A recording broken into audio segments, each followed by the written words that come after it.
Bakit mo sinaktan ang sarili mo? Tulungan niyo kami! Adana, dadalhin kita sa ospital. Adana! Adana! Diyos ko.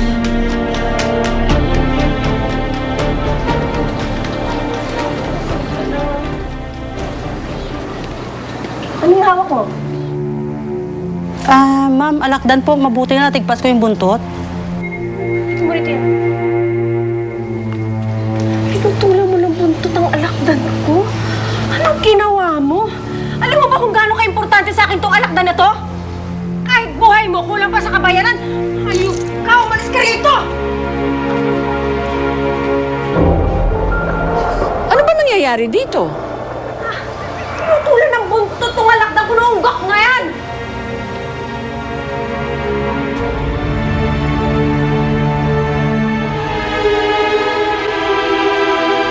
Adana! Adana! Aling Teresa? Adana! Adana? Wait! Wait! Tulungan mo kami! Nandito kami sa loob ng kwarto, Wen! Adana! Diyos ko, Adana! Ano po nangyari kay Adana?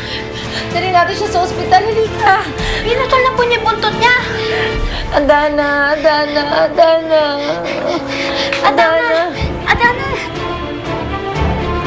Adana! Adana! Nagising ka. Buhay ka, Adana! Huwag mo akong iiwan na!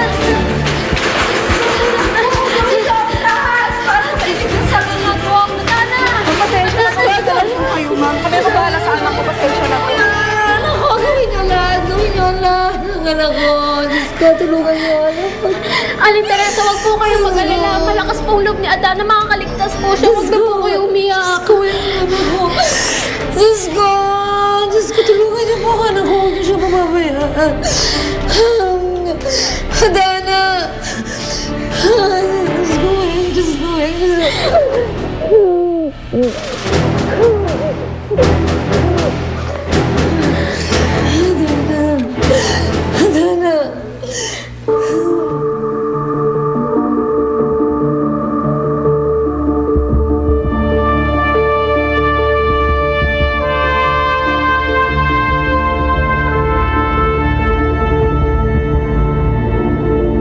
Anong klaseng sugat ito?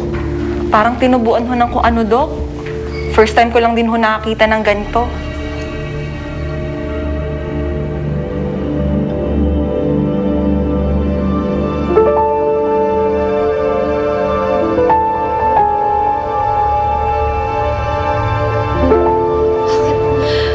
Bakit ang tagal lumabas ng Doktor Weng?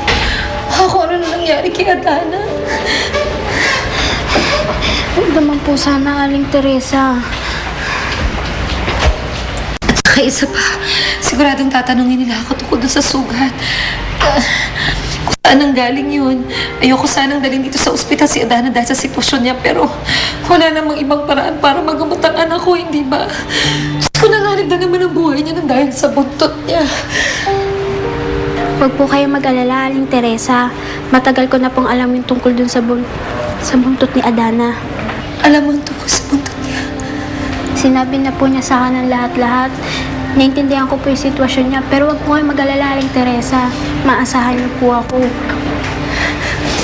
Diyos ko, Weng, maraming salamat. Hindi ko nga maintindihan kung bakit ginawa ito ni Adana eh. Kung para putulin niya yung buntot niya, hindi ba? Hindi niya rin naman po kasi ginusto maging alakdan siya eh. Weng, nakikiusap ako sa iyo. Mangako ka sa akin na wala kang pagsasabihin tungkol dito. Huwag po, Aling Teresa. Maasahan niyo po ako. Maraming salamat, Weng. Mrs., Dok, kumusta ho ang lagay ng anak ko? I am sorry po. Critical pa rin ang lagay ng anak niyo. Masyadong maraming dugo ang nawala sa kanya dahil sa sugat. Diyos ko. Kailangan namin siyang maoperahan para matanggal ang natitirang lesion.